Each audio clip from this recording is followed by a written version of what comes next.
Salam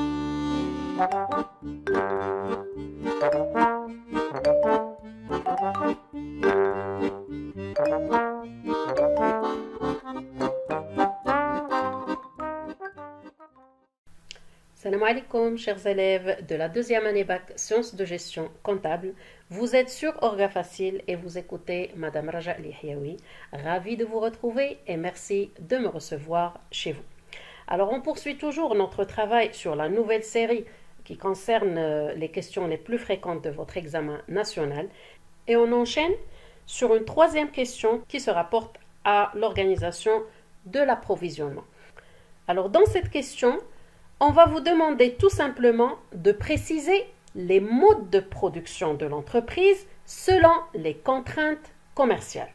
Alors la réponse est très simple. Pour la simple raison que lorsqu'on parle de mode de production selon les contraintes commerciales, يعني نوعية الإنتاج أو نوعية التموين إلى هضرنا على l'approvisionnement حسب التحديات التجارية هنا غنلقاو deux modes qui seront faciles à détecter à partir du texte de l'examen. Alors, premier mode, on parle de la production à la commande. Alors, dans ce cas, l'entreprise, elle ne va s'approvisionner en matières premières qu'après réception d'une commande client. بمعنى أن le travail, que ce soit de l'approvisionnement ou bien de la production, ما غيبدا عند هاد l'entreprise, il ne va démarrer qu'après réception d'une commande client. حتى كتجينا une commande من عند le client.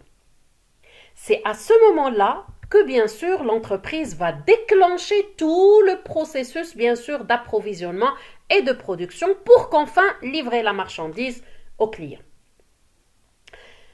Dans le cas contraire, si l'entreprise adopte une production pour le stock, cette fois-ci l'entreprise n'attend pas la réception d'une commande. Parce qu'elle va travailler, il va s'approvisionner par anticipation de la demande. C'est-à-dire que normalement, l'entreprise, le niveau de la demande exprimé sur le marché, donc elle va s'approvisionner et produire selon les expériences de production habituelles. Alors cette fois-ci, l'entreprise va produire bien sûr en grande quantité, donc automatiquement, elle aura besoin d'un approvisionnement ou d'un achat en grande quantité. La raison, c'est tout simplement la constitution d'un stock pour pouvoir livrer la marchandise après ou bien la commercialiser sur le marché. C'est compris pour ça? Donc, je ferme cette petite parenthèse concernant la formulation de la question et on passe directement pour traiter les avantages et les limites de chaque mode. Alors, on commence par le mode de production pour le stock. Donc, je vais activer le pointeur laser pour faciliter la lecture. Donc, voilà, premier avantage, rentabilité des équipements coûteux. Alors, pourquoi on aura une rentabilité dans le cadre de la production pour le stock? C'est facile à comprendre. C'est parce que tout simplement, puisque je vais produire pour le stock, on vient de l'expliquer à l'instant, c'est que l'entreprise va produire en grande quantité. Donc, les machines, ils fonctionnent, bien sûr, à leur maximum, à leur niveau maximal de production. Et puisque ces équipements, ils étaient coûteux en termes d'investissement, يعني نهار شريناهم نهار استثمرنا باش شريناهم راه كان le coût ديالهم طالع بزاف, la charge الثمن ديالهم طالع, donc automatiquement, on va les rentabiliser à travers et grâce à cette production en grande quantité.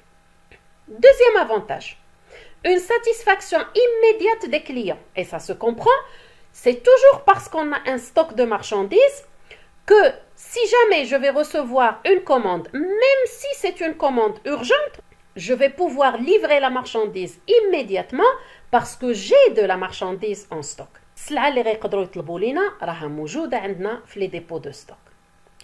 Troisième avantage, ce sont des réductions sur commande importantes. Et j'ai mis entre parenthèses auprès des fournisseurs, c'est-à-dire auprès de nos propres fournisseurs. Au moment de l'approvisionnement, on doit acheter des matières premières ou là des produits semi-finis en grande quantité pour pouvoir réaliser la grande production.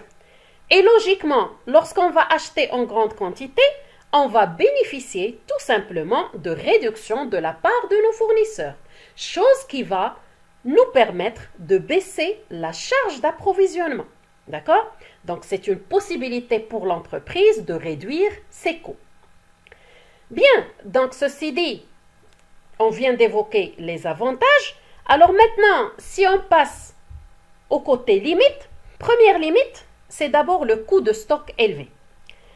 Allèche, c'est parce que tout simplement, il a un stock, alors je dois disposer d'un dépôt de stock, donc soit il sera acquis ou bien construit ou loué, يعني راه إما غنكون شريته ou là يعني شريت le terrain où j'ai fait la construction, أنني بنيت le dépôt de stock, ou là راني كاريه. Dans les trois cas, c'est un coût très élevé pour l'entreprise. Deuxième coût ديال le stock, c'est déjà le personnel qui va s'occuper du stock, de la décharge de la marchandise, du stockage, c'est-à-dire de la mise en place de la marchandise dans le dépôt de stock, de la sécurité de le dépôt de stock, et ainsi de suite. Alors, deuxième limite, qui est éventuelle, c'est le risque de mévente. Le risque de mévente, c'est tout simplement le moment où on a réalisé une production pour le stock. Rappelez-vous, c'est une production par anticipation de la demande, c'est-à-dire par estimation. Ou à l'étude, l'estimation, on a réalisé la production. Donc le risque, c'est que est-ce que toute la marchandise sera vendue ou pas? D'accord? Donc la marchandise qui ne sera pas vendue, elle restera dans les stocks et ça va constituer encore une fois un coût supplémentaire. Donc la mévente, elle peut occasionner pas mal de problèmes pour l'entreprise. Alors le troisième risque, c'est tout simplement le risque de détérioration de la marchandise, c'est-à-dire que la marchandise va et c'est une conséquence tout simplement de la mévente. Alors maintenant, du côté du mode de production à la commande, remarquez que le premier avantage, ça sera l'absence du coût de stock. Et ça peut se comprendre facilement si vous pensez tout simplement que l'entreprise ne va pas constituer un stock du moment où elle va s'approvisionner au moment de la réception de la commande. Et qu'à la fin de la production, elle doit automatiquement livrer la marchandise directement au client puisqu'il attend sa commande.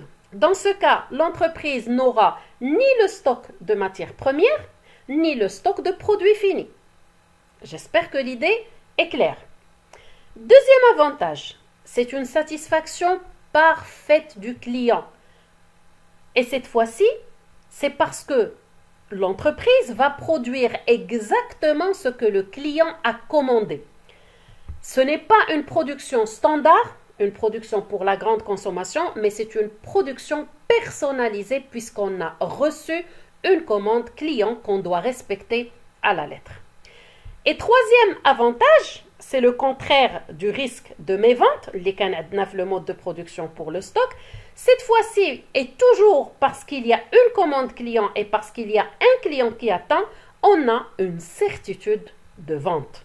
C'est que la vente est sûre. Les limites.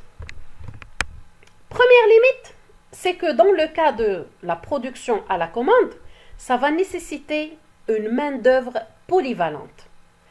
Main-d'œuvre polyvalente, ça veut dire يد عاملة متعددة التخصصات.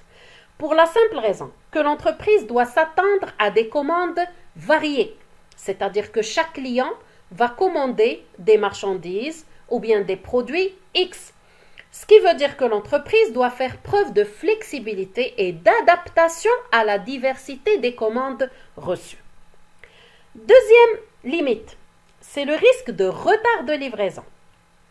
Chose qui va donner au client le droit d'exiger un rabais, et c'est une réduction pour le retard de livraison. On va voir les réductions dans la séance prochaine, la vidéo prochaine, concernant les critères de choix de fournisseurs.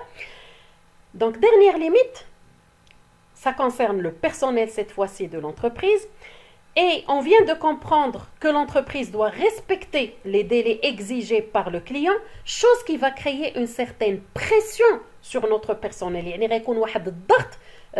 le personnel qui va le pousser à travailler peut-être à un rythme plus accéléré, chose qui peut en quelque sorte causer par exemple des défauts de fabrication, une mauvaise programmation des machines, des pannes et ainsi de suite. Donc cette pression, c'est un point qui pèse lourd sur le personnel de l'entreprise. Bien, donc là on a évoqué les avantages et les limites des deux modes, que ce soit pour le stock ou à la commande. Sur ce, j'espère que le contenu de la vidéo vous a été bénéfique, que vous pouvez faire maintenant la différence entre production pour le stock et production à la commande. Restez connectés comme d'habitude. Je vous retrouve la séance prochaine pour vous présenter les critères de choix du fournisseur. D'ici là, dumtum fi ri'ayatillah wa ila al-liqa.